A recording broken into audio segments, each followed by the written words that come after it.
Welcome everybody. How's it going? I'm excited to host this webinar with Mr. Exits, um, a friend and also someone who I admire. And to give a little bit of context setting before we jump in, um, just an overview. I assume everybody here is familiar somewhat with what Brex does. Our focus is really around supporting founders and startups. One in every 4 startups in the US actually uses Brex, either for corporate card or business accounts or spend management solutions. And so we're really in the business of just supporting founders and supporting startups. And yeah, we wanted to get together today to host a conversation with Mr. Exits. For context, at Brex, I run our startup segment. So today we essentially have 2 segments at Brex.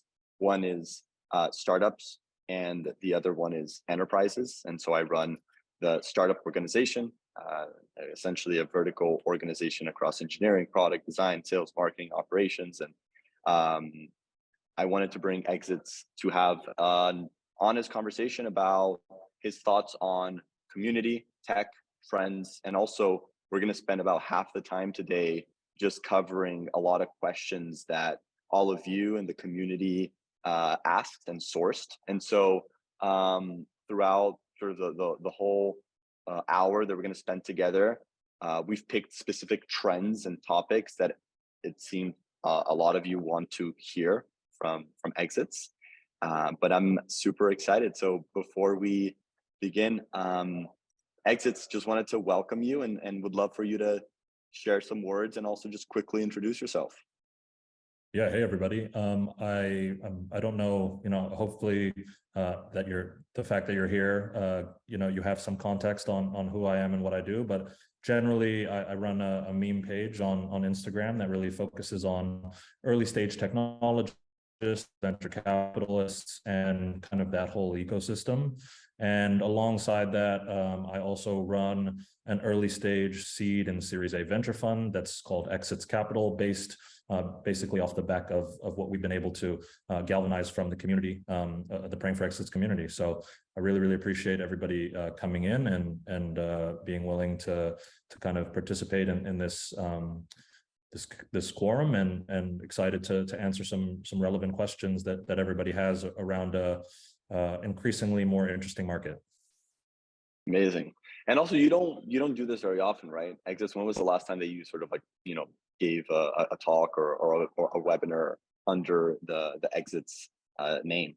Yeah, I've done some podcasting, which has been great, but I think that this is being able to kind of like sit down and have a more live one-on-one interactive engagement with everybody here is really fun. And so this is kind of the first time I've done it in a live format, and hopefully not the last.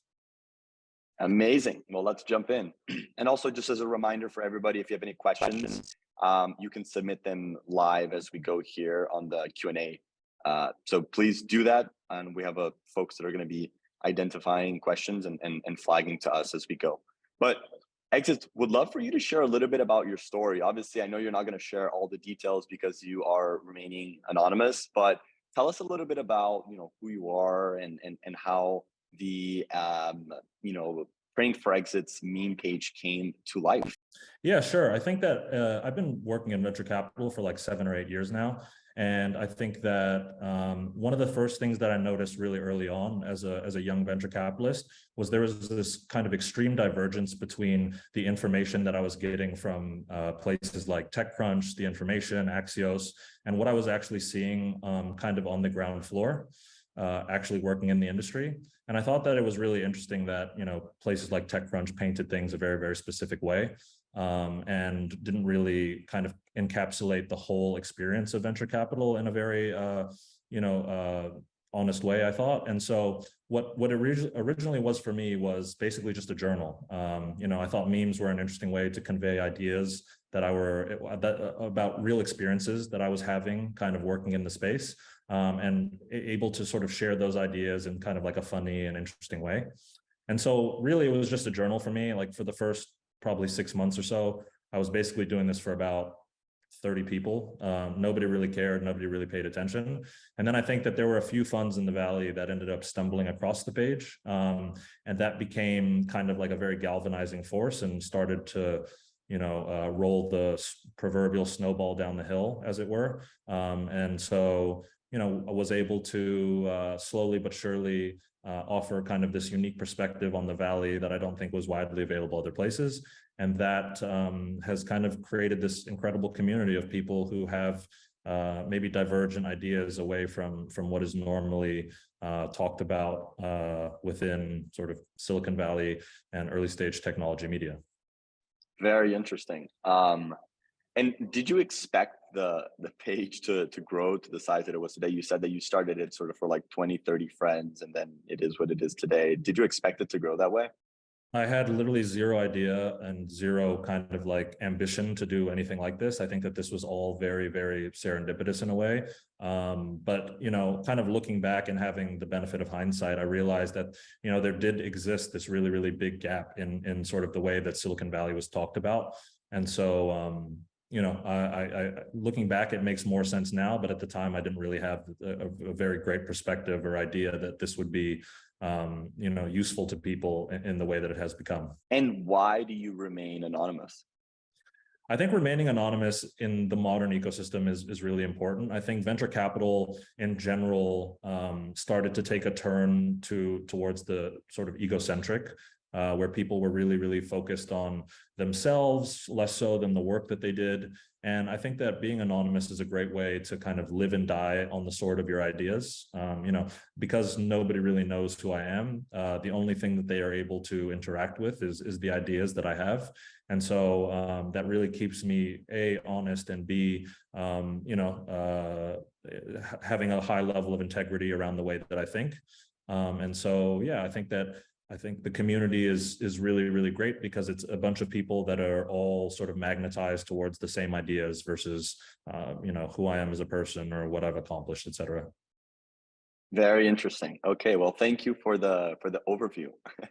I wanted to jump into the first topic. I think the majority of questions that came were around community and community building and how did you build a community? And so I wanted to spend some time there.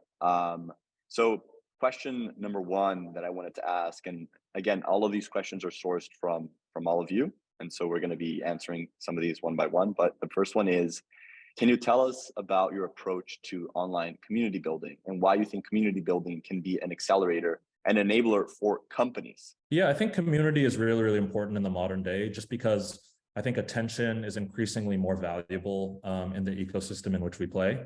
And what I mean by attention is I think that, finding your tribe and finding the people that believe the same things you do makes your life infinitely easier, especially when building in the modern day sort of technology ecosystem.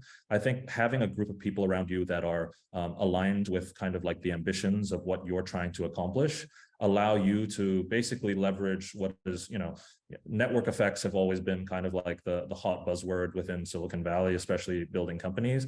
But I think that that idea still holds true today, and especially true today where, people's attention are so fractured across a wide variety of different places.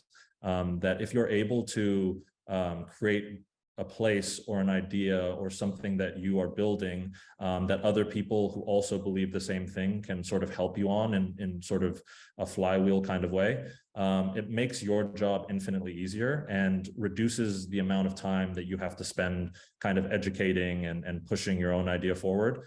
And so, yeah, I think that like everybody, no matter if you're building like sort of a SaaS platform or like a space company or whatever, you kind of want to build this tribe around you because it insulates you and kind of allows you to evangelize what you're doing in a much more organic way. And I think that in the modern day, actually, it's quite obvious, probably to most people on this call and most people that exist within kind of our larger ecosystem, when things are super forced or when things are disingenuous.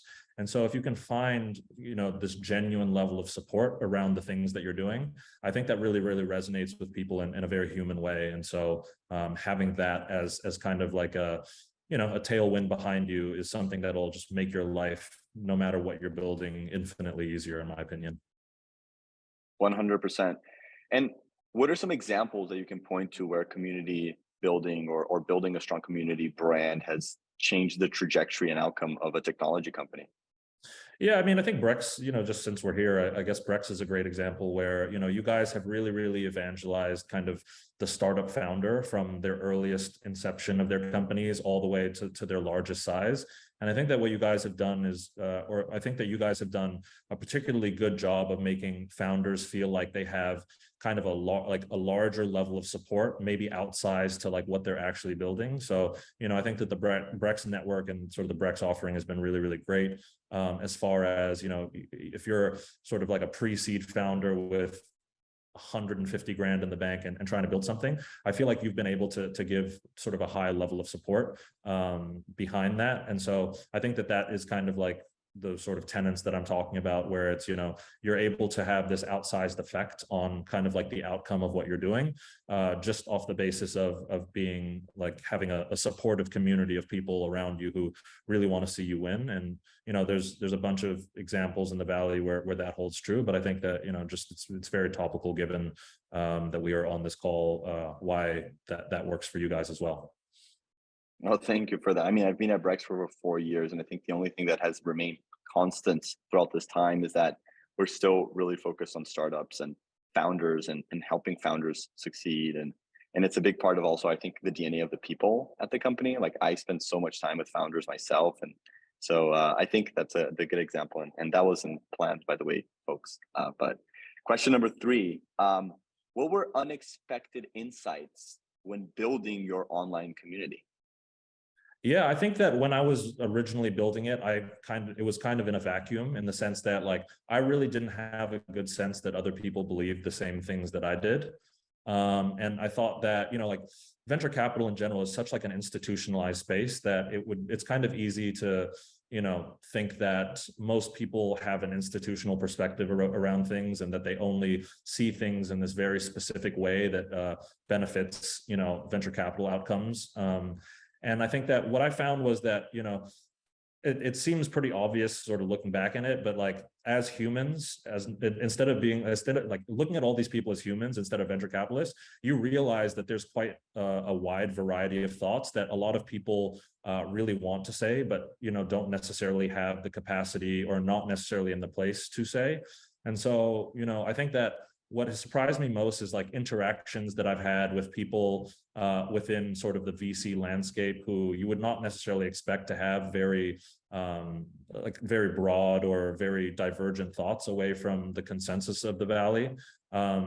Most people actually do hold quite a wide variety of different thoughts and are, less willing to share them than, they probably should be. But it's great to see, especially from our community, how many people have these kind of like interesting and unique thoughts that make venture capital, in my opinion, a much more rich, like kind of a richer environment for this sort of thing. So yeah, it was great to see how wide and deep the different kind of perspectives for on Silicon Valley and early stage technology were, that wasn't really expected. Interesting. So just to understand what you're saying that the way that a lot of your community, as an example, VCs that follow you online, respond and react to a lot of the posts and messages in private, one-on-one to you, have shown and given you insight to a completely new world and topics that people don't talk about openly, but that you've been able to share through some of your memes. Yeah, I think that venture capital is one of those places where a lot is said behind closed doors, but not a lot of people have the ambition or willingness to talk about them in public for fear of retribution in one way or another. And I think that like having that door open and seeing, wow, this is actually what people think and feel about what's going on in our world is like a really, it's provided me a lot of value and hopefully provided everyone on this call a lot of value, just the elucidation of it a little bit more. But yeah, that's been kind of one of the really, really interesting insights that I found, especially, starting this page a long time ago. I was just an associate at a venture capital fund. I didn't really I wasn't able to go, into the partner meetings and hear what everybody was really talking about when kind of like the quote unquote cameras were off. So yeah, it's been great to see how like the depth of thought within the Valley, how deep and wide it really goes. Yep. So another question here, what was the biggest surprise that you got from your community?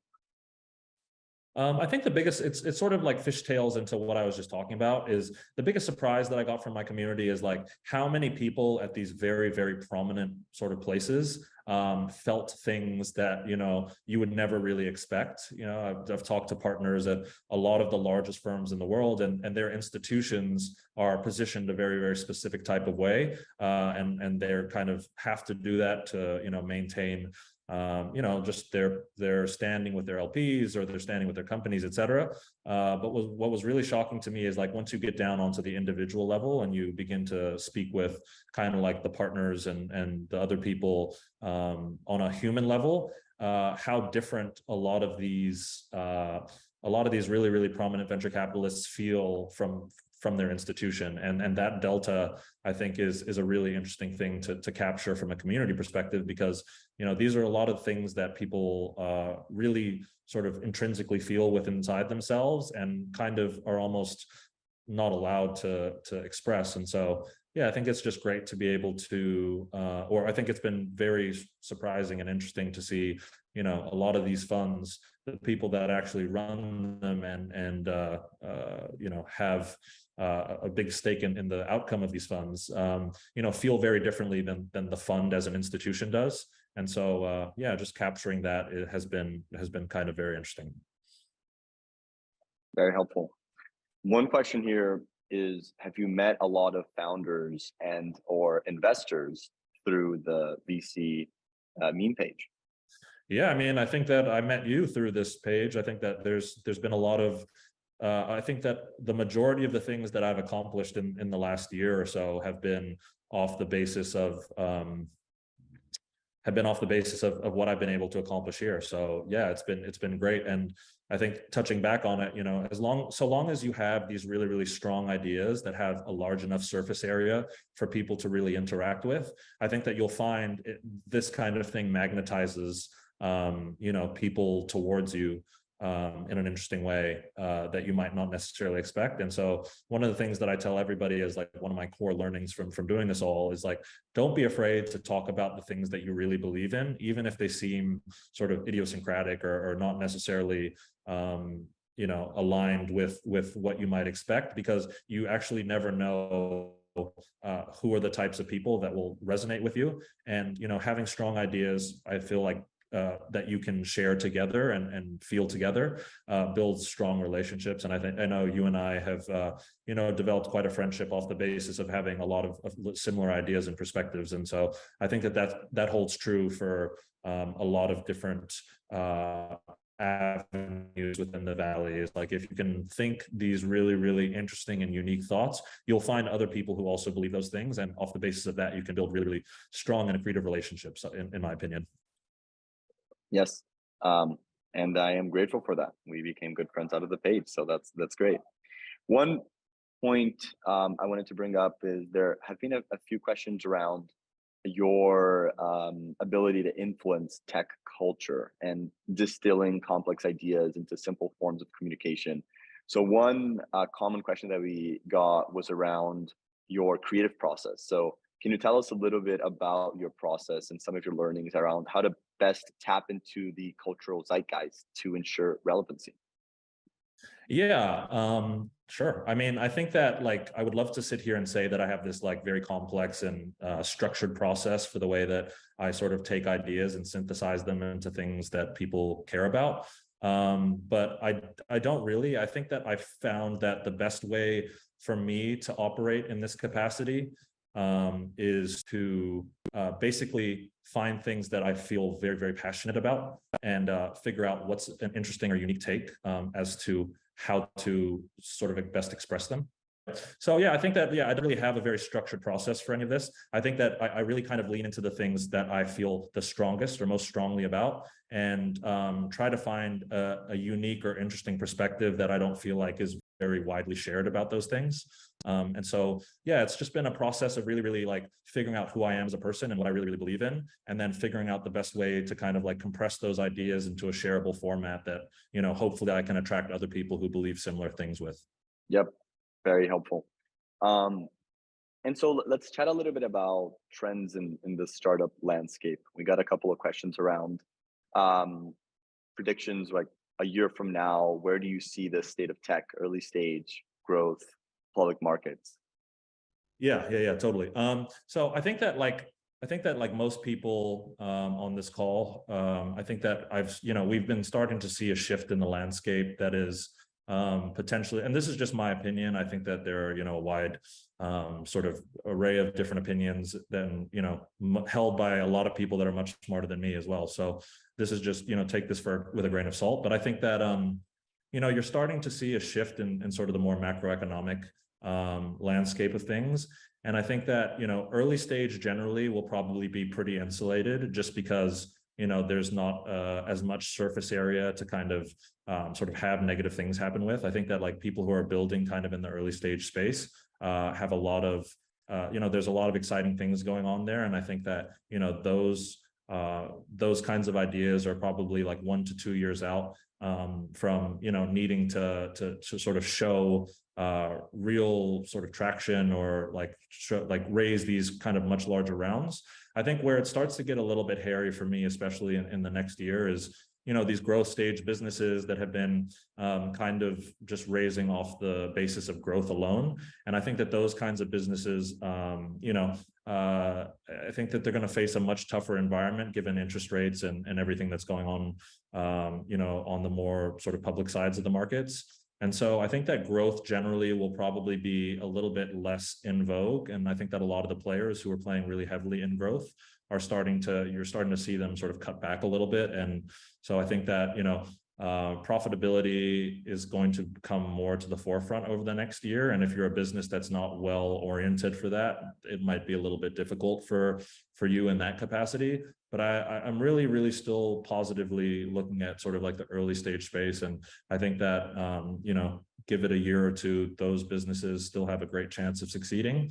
I think that we will start to see sort of a compression at the growth and later stage side of things, just off the base of, how those investors are thinking and what the sort of macro landscape looks like.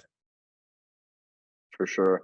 And I think one common trend that I've been seeing a lot in the early stages, I think for the last 5+ years, early stage founders were always talking about, trying to raise, and always focusing on milestones based on fundraising. I think over the last few months, I've never heard so many founders care a lot more about building a product and being profitable, even if you're a 10-person company. And I think it's a really interesting shift in the conversation where if you're a founder, instead of trying to think about, oh, what do I need to do to raise? I think it's an interesting framework to think about, can I make this a bootstrapped company? Can I make this a profitable company, right? I've met a lot of very successful founders that have done that and haven't gone through the route of necessarily just fundraising. And I think that this market is going to sort of force people to go back to that thinking. And I think it's actually a very healthy thinking because that's like how most companies in the world operate, right? I think tech is Totally. a separate bubble that thinks about fundraising and separate metrics around, top line and growth, but not necessarily profitability and long-term sustainability of building a business. And so Yeah. I like that trend. Yeah, and I think so too. And I think like you can already see it in the public markets playing out. Like the elephant in the room is kind of like what Elon is doing with Twitter right now. And you're starting to see kind of like, the growth of Twitter and like the growth of, like the daily actives or the monthly actives is being a lot less kind of like focused on versus, like how do we make this into a subscription business that is profitable? How do we retain advertisers and sort of reduce costs across the sort of board at Twitter while maintaining sort of this profitable or at least leaning towards profitability as far as as far as that goes. So yeah, I think that you're going to start to see that really precipitously in the public markets. And unfortunately, you've kind of started to see a lot of these companies shrinking down their headcount and stuff. But I think that that is a trend that'll probably trickle down and be pervasive in more of the early stage stuff too. And as people think about, just healthier unit economics for the things that they're building. Very helpful. Another question that we got also was around just areas, sectors that you're excited about. Yeah, I think that I think that there's a few areas, and this is kind of the sort of the thematics of Exits Capital. The three buckets that we really like to focus on is consumer internet, enterprise SaaS, and aerospace and defense. I think consumer internet is really interesting because you're starting to see the cracks in the armor, as it were, from the large incumbents. I think that if you're trying to think about 2 to 3 years ago, what are the type, is there anybody that could take down, the Instagrams, the Facebooks, the Snapchats of the world? It looked like it was a really, really hard thing to do, especially because, those groups were sucking sort of all the best talent up and really seemed like they were building these massive moats around their businesses. I think that that's starting to change. And I think TikTok really was one of the things that kind of broke the camel's back, or was the straw that broke the camel's back in a way where, there was this sort of up and coming platform that really, really galvanized the world into, consuming social media in a different kind of way. And so I think that there's going to be and I think that the next generation of consumers is increasingly open to trying new things in that capacity. And so I think that there's going to be a lot of interesting trends that play out there. Specifically, I think enterprise SaaS is, it's tried and true, and there's still a lot of, things that are done quite inefficiently across a variety of different businesses that I see that there's a lot of opportunity in to, just streamline and make a little bit more efficient. And then the last thing is aerospace and defense. I think that, my perspective on defense specifically is that the world is shifting in kind of an interesting way. And that's going to be something that is increasingly focused on, and that technology is going to be well suited to continuously provide value to. And then space is just, this kind of amazing frontier that, a lot of the smartest minds in the world are looking to spend time with and to explore and find interesting pockets of value in. And so those are kind of the three core buckets that we pay attention to as far as the fund goes. But that doesn't mean to say that they're not interesting things being built in other places. I just think that those are three buckets where I can see myself spending a lot of time sort of capturing what's interesting in there. We got lots of questions around fundraising and investing, and so wanted to spend some time there. One question that we got was, what are some general best practices and approach to fundraising in this market? Yeah, I think that I think in markets previous, you didn't necessarily have to have a strong network of people that are in your corner necessarily. You could basically go out into the market, and everybody needed to deploy capital so sort of precipitously that, they were willing to meet new people and basically give them money off the back of, just a couple of introductions, a couple of Zoom calls. I feel like, and this is just my perspective from what I see, that's going away a little bit. I think that building really, really strong investor networks ahead of time, ahead of your fundraise, so that you have these people that are sort of understanding, buying into your idea, and sort of wishing the best for you ahead of time before you go out and fundraise is going to become really important. And so, it's kind of an annoying thing to do, especially if you're somebody who really just loves building. But I think the one of the best things that you can do for this sort of thing is basically, build your network ahead of time, and kind of let's say, if you need to raise in 12 months, 6 months before, start going and building out these relationships and really, finding your tribe, your community of people that you think are really going to want to see you best succeed.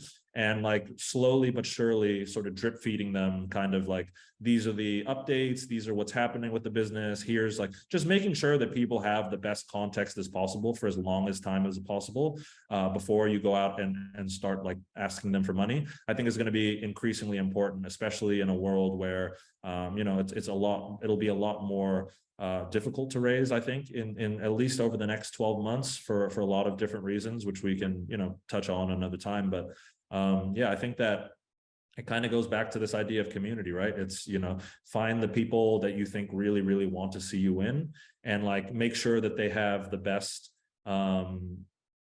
make sure that they have the uh, best information at hand, so that when you do need to go raise money from them, you're not kind of like convincing them from the ground up. You have like a certain level of foundation that already exists with them, that you can sort of tap into. I think that's very much true. I think the best fundraisers that I know are founders that are kind of never fundraising, but are always fundraising at the same time. They're folks that are constantly just building relationships with VCs, and at one at some point when a VC is really interested in leading around or investing, that's when sort of they take an approach to when to do a fundraise. I think the biggest mistake that I see a lot of founders do, early stage founders, is they think about fundraising as a very transactional thing. Like, I need money, so I'm going to go and speak to VCs and ask for money. And I think founders should see this more as a relationship building, right? You're, at the end of the day, accepting a major shareholder into your company, and you should vet them. And I think rule of thumb is you should at least spend 6 months with an investor, meeting them before accepting them into your cap table. And I think that's a great point. Yeah, and I think I see in the Q&A, one of the questions that was asked was like, how did you manage to convince LPs to give you capital while being anonymous? And that kind of like taps into it. Like, I think that like over time, and just because I have been able to, interact with people, whether it be like stupidly enough through Instagram DMs or any other kind of capacity, like people sort of built this understanding of who I was as a person, what I truly believed, and where the value that I could provide was coming from. And I think that like for founders, that's a really, really important thing to do too, is like make sure that you have kind of those core tenets like understood by the people that you want to participate in your round or help you grow the company in the future. I think that like just spending time crafting your story and making sure the people who really care about that kind of story are also on board with it, saves you a lot of time and saves you a lot of heartache in a way, or like a rejection heartache in a way, because you kind of know who to target and who not to target, and who will sort of be will find what you're doing valuable versus not. So I think that it's just good to just really build relationships ahead of time, so that when you actually need them, and it doesn't feel, to your point, as transactional. It feels more like, oh, this is somebody that I am passionate about seeing win. Let's see what I can do to help them. Great. So a specific question that we got was around, what are ways to build relationships with investors before fundraising? Yeah, totally. I mean, I think that what I found has been really helpful and interesting is like, you have to remember, even though like these people seem so like out of reach and so like high and mighty and up there in the air, they're just regular people too. They have these interests that you probably share with them, and finding commonalities out. Like, I think that like the world that we operate in has become so transactional that if you can actually kind of like provide some levity and provide some like common ground that isn't just based in business and isn't just based in the idea of like, oh, we're all here to just like make money and do, like, there's a very human aspect of venture capital and building a company that I think is often overlooked. And if you can lean into like the humanity of it all, and like find an investor to go surfing with, find an investor to like go to the gym with, like do things that are just like a little bit more out of the box as far as like the way that venture capitalists and founders typically interact. I feel like it's a really, really easy way to kind of like just build relationships.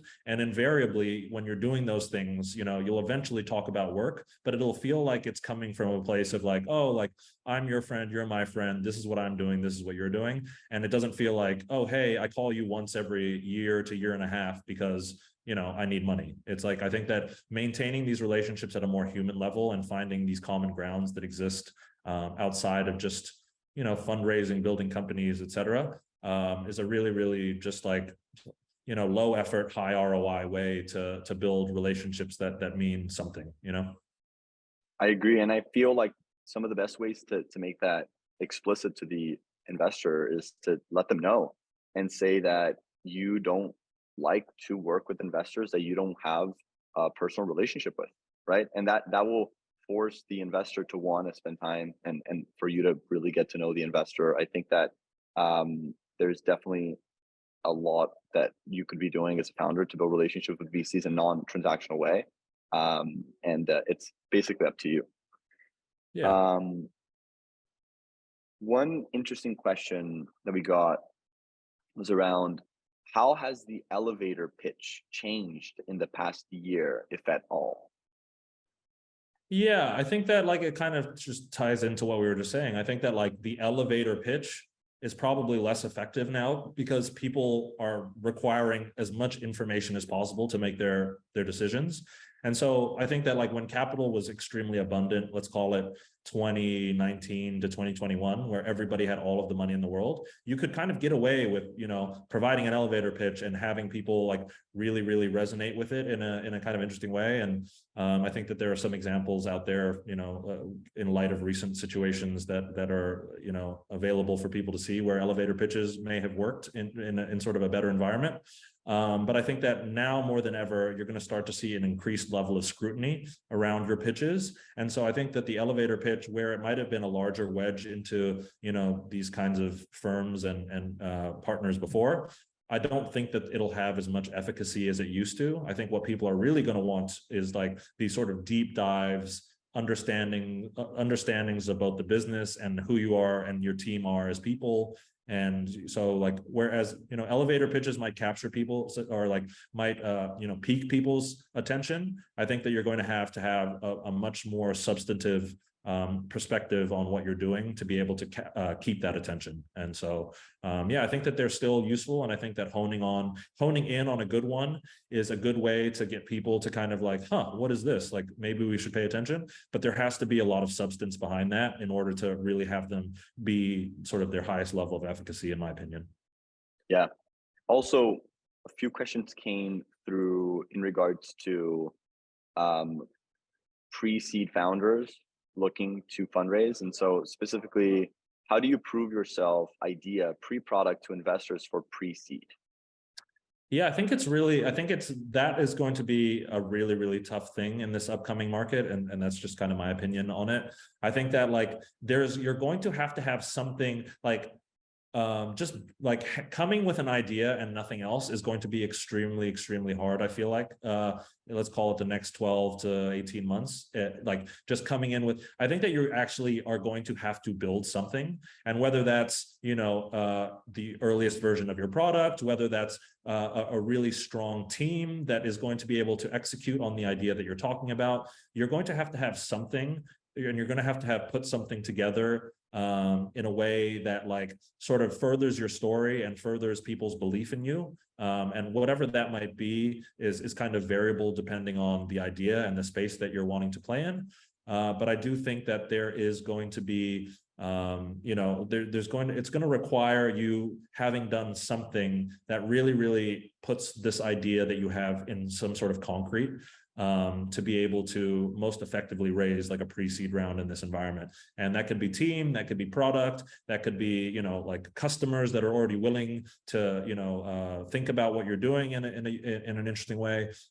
Any of those things and many more. But I think that, coming to the table with like something that already exists in stone as to why this could work or why this is an idea that has already been sort of like the sort of foundational blocks have already been starting to put together. I think that becomes really, really valuable. We also had a couple of questions in regards to just founder liquidity. One specific question around how do you see the secondaries landscape changing moving forward?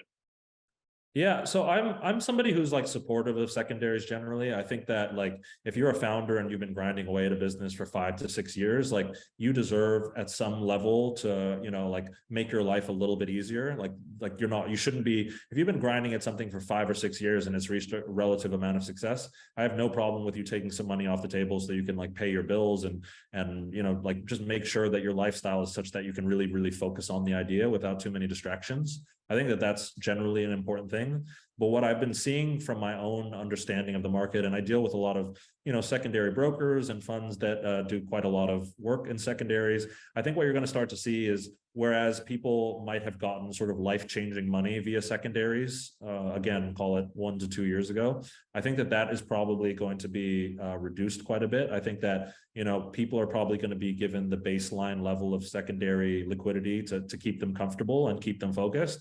But I think that, in the past couple of years, we've seen some instances where people were given this life-changing level of money in secondaries, and that maybe, I can't say that's the true for everybody, but there are certainly some instances where, people have taken their eye off the ball a little bit as a result of how much liquidity that they were given. And so I think that people, especially the larger late stage funds, are going to be a lot more conscious of like, what is this line between, keeping founders and early sort of team members comfortable versus like, how do we make sure that they're still incentivized enough to continue working as hard as they've been on this idea. And so I think we're going to start to see a shift in sort of the volume of secondaries, but I don't like as far as how much is getting paid out to individual people. But I think that, I think that secondaries will still be an important function of this market, just to make sure that, the people are building in a way that is comfortable for them.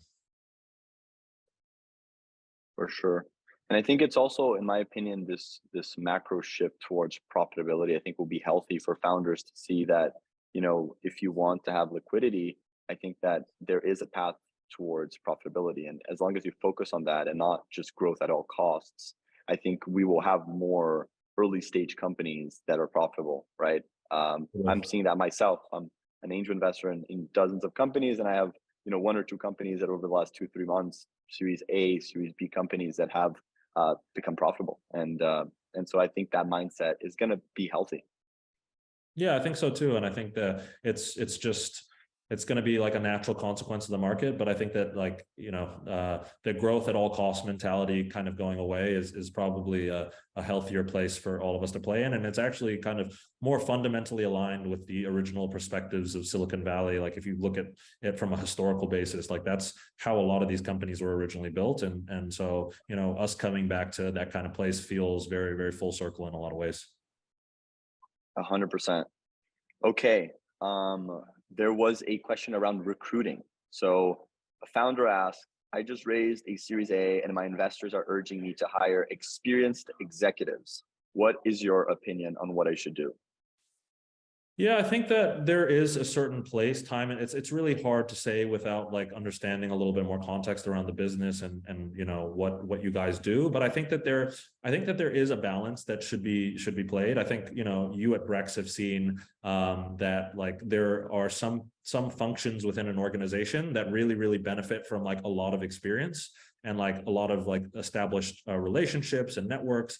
And, that is definitely a core tenet of having a successful business, is being able to bring in people who can kind of supercharge the network of your business and supercharge like the understanding of like a specific segment, whether it be sales or recruiting or whatever it might be. And then I think the other side of it is that you've also probably seen at Brex is that like there are a lot of young, hungry people out there who might not necessarily have the pedigree to be able to do things, but like you will probably get an insane amount of value for your money in taking a chance on them. And I think it's really important to be like quick with your understanding of whether these people work or not within your organization.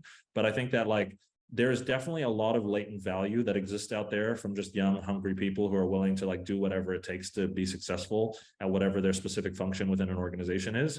And I think that having a healthy balance between the two is really, really important. And that you as a founder, even if your VC is telling you, hey, you need to hire more experienced people, I think saying like, hey, I'm willing to, hire a few experienced people to make sure that we just have like a good infrastructure and good network around whatever this function might be.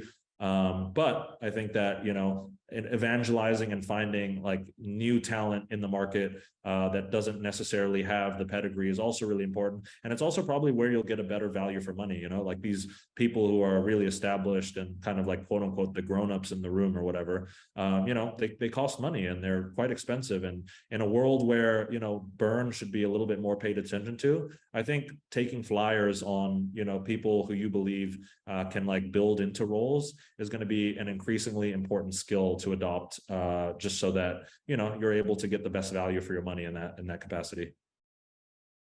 Yeah, 100%. I feel like over the last 4+ years at Brex, I've interviewed thousands of people, and I feel like I see a lot of young founders make this mistake of assuming that if you need a specific person to do a specific job, you look for that same person that did something very similar at another similar company, and you think that that person's going to execute flawlessly at your company, and you kind of don't pay that much attention to maybe their core values. I think ultimately biggest lesson in recruiting is focus on core values that you really need for a specific job. And yes, there's a minimum threshold of experience and technical skill set that's needed depending on the job. But I think at the end of the day, what wins are core values and finding the right people with the right values. And so I agree. And I've seen a lot of founders make that mistake as well, thinking that hiring an experienced exec will solve everything. But I think values is very important. So you're totally right.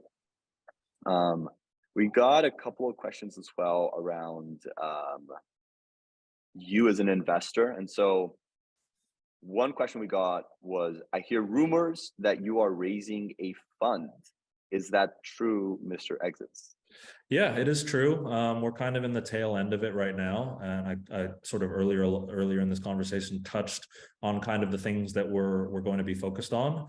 And so, yeah, a few things. I mean, you know, if anybody who's attending today is building an early stage company and any of the sort of buckets that we talked about, would be happy to chat about your business and learn more about what you're doing. And then, yeah, the other side of it is, you know, I think that it's, I talked about sort of the ecocentricity of the valley earlier and how that wasn't necessarily my favorite thing. And so, you know, starting a fund that kind of exists pseudonymously and being able to, you know, help founders off the basis of ideas instead of like who I am as a person becomes really, really interesting. And I think, you know, just touching on what my specific value add to, you know, anybody who's out there building something interesting and why you should maybe consider us as a partner moving forward is that, you know, I think that branding and like finding this community or tribe of people to really speak your product to is becoming increasingly more difficult. And I think that like the idea of sort of like these paid growth hacks that everybody was relying on maybe for the last couple of years, that you know, ship has sailed a little bit. And so finding like unique and interesting ways to galvanize your community and do it in a way that is getting the best value out of your money is going to be an increasingly interesting thing to do. And, you know, this is just my opinion, but I don't think Silicon Valley historically has been very good at that, like thinking outside of the box to find interesting ways to like bring people together. It's really been focused on sort of these core things that are tried and true. And so I think moving forward, you know, we're a great partner because we're able to think outside of the box in a way that a lot of institutions are kind of not allowed to. And hopefully, you know, if you're building something interesting in any of those spaces, we can help you think through the best ways to find your community and speak to them in the most authentic way that really, really pushes your product or service forward in the best way possible. Yep. Well, I'm glad that you're making that announcement, and to any founders on this call or anyone who's interested, um, uh, please do reach out to Mr. Exits. Another question we got related to this is, are LPs excited to partner with emerging managers like you today? Totally. I think that that's something that I found really shocking to me, actually, moving like in the current landscape is that you know, like I knew what the macroeconomic picture was when I went out and started raising this fund. And so I was ready to kind of like sit there and sort of grind for a year or whatever to get this done. But what I found is that, you know, there are quite a lot of LPs that are still out there that are willing to kind of like take sort of this sort of idiosyncratic perspective about what you know, how good funds or what makes a good fund and what makes for good deal flow and, you know, what makes for good allocating. And so what I found is, yeah, there's a bunch of people out there who are still willing to take the chance on emerging managers. And if you look at it from like a quantitative perspective, you know, there's data out there from like Cambridge Associates, Horsley Bridge that you can dive into. Emerging managers, small funds, first-time funds actually outperform most other funds. And so, you know, on kind of like that basis. And so, you know, it's actually a really, really interesting place to play if you have a very unique type of value add and an interesting idea that has not yet been expressed in the market. You should definitely, and you're interested in capital allocating as a sort of journey for yourself. I think that there is a lot of sort of latent money out there that is still willing to take a chance on this sort of thing. Great. Now I know that we have about 5 minutes left. I wanted to touch on some of the questions that we got from folks here live. And so I wanted to answer Neil's question. What are the 3 things you would focus on now if you were a founder looking to start a well-funded venture and were industry agnostic? So 3 things that I would focus on now. I think I would focus on finding the people that are sort of the best in your industry and understanding what it is that they are doing well and what it is that they're doing poorly. And I think over-indexing for what it is they're doing poorly will kind of elucidate to you the opportunity that you are probably sort of going after, and give you a little bit more depth on how best to orient this business. I think the second thing that I would focus on is something that you and I, Lucas, touched on earlier, which is finding these people who aren't necessarily the most established in their career, but have this kind of hunger and drive and passion to like build and create and like want to, you know, have these massive outcomes. I think is a great place to play, because recruiting is going to be probably one of the most interesting functions that you know, makes a business really, really successful, especially in this landscape. And so, you know, finding these pockets of value where other people are not really thinking from the recruiting perspective is going to be great. And then the third thing that I would focus on is like your message, right? Like no matter what you're doing, whether you're raising a defense company or whether you're raising for like, you know, some sort of CPG company, like what is the message that you're putting out there into the world? And is that message strong enough to galvanize the type of people that you want to pay attention to actually pay attention? I think that a lot of people feel like they do a good job of explaining what they do or why what they do is important, but it might only make sense for like a very small group of people. And so adjusting your aperture and adjusting your message to really, really resonate with as many people as possible that are as valuable as possible to your mission becomes really, really an important thing. And all of these things are things that you don't necessarily have to spend a lot of money on. It just really requires you to like look internally at yourself and at your organization and really understand what it is you stand for and what you hope to stand for in the future, and kind of reverse engineering, like what are these pockets of value that we can lean into that'll make those things a reality. Yeah, that's kind of where I would spend most of my time if I was building sort of a early stage business. Cool. Next question from JD. Matriculating to VC with an unconventional background, sense pedigree, best way to showcase my core values and skills in cold outreach. Yeah, I think that like, for instance, you know, like a lot of the people who participated in my fund don't necessarily have the best understanding of like what my background was. It was more so off the basis of like my ideas and like what I believe to be true in the market and what I believe to be valuable in the market, and being able to like articulate very, very strongly held beliefs about the way that you see the world, and have like a very kind of rational understanding of like why those things are important becomes really, really interesting. And so I think for anybody who's doing kind of like anything without like the quote unquote pedigree that they need to do it, I think the best way to go about it is literally just put ideas out there into the world, however that is best suited for you, whether that's going to talk to people one-on-one, whether that's, you know, putting interesting things out on Twitter, whether that's, you know, there's a variety of different ways for you to share ideas in this modern ecosystem. And I think that like, if you're able to kind of have truly independent thought, first principled ideas that are like really, really unique to the world, you will find that pedigree matters much less than really, really strong ideas.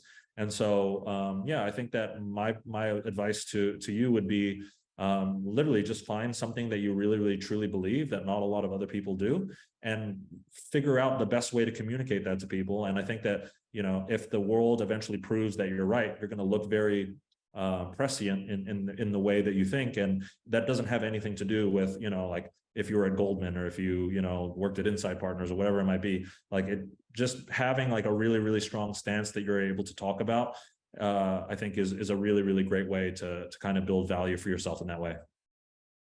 Amazing. Well, exits, I feel like we're coming to an end, but really, really appreciate you making the time and chatting with us today. And thank you everybody who participated and attended. We're likely going to be doing other future sessions. And so please share feedback on things we could be doing differently or better to better serve founders in the startup community. At the end of the day, that's what we really care about, just providing value and helping founders and helping overall the startup ecosystem. So thank you again so much. Exits, thank you very much, and we'll see you all soon. Thanks, everybody. Really appreciate your time. And, reach out to me if you need anything. You can just DM me with any questions that weren't necessarily answered here, and happy to chat through with you guys. Bye, everybody. Bye, everyone.